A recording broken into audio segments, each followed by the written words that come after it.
আসসালামু আলাইকুম রহমতুল্লাহ। মহান আল্লাহ সুবহানাহু ওয়া তাআলা তার পবিত্র কুরআনুল কারিমে সূরা নূরের ২৭ নম্বর আয়াতে বলেন, ইয়া আইয়ুহাল্লাযীনা আমানু লা তাদখুলু বুয়ুতান ইলাল আখিরিল আয়া। আল্লাহ সুবহানাহু ওয়া তাআলা এই আয়াতের মধ্যে বলতেছেন, হে মুমিনগণ, তোমরা নিজ গৃহ ছাড়া অন্যের গৃহে প্রবেশ করবে না যতক্ষণ পর্যন্ত না অনুমতি গ্রহণ করো, এবং তার বাসিন্দাদের সালাম দাও।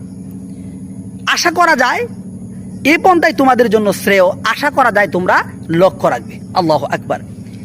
এই কথা, এই আদেশ স্বয়ং আল্লাহ সুবহানাহু ওয়া তাআলা আপনাকে আমাকে দিচ্ছেন।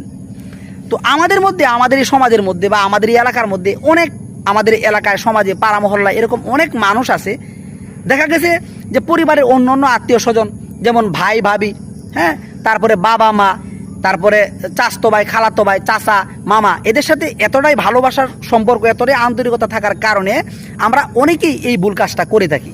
ঘরের মধ্যে কেউ শুয়ে থাকলে অনুমতি না নিয়েই তার ঘরের মধ্যে প্রবেশ করি।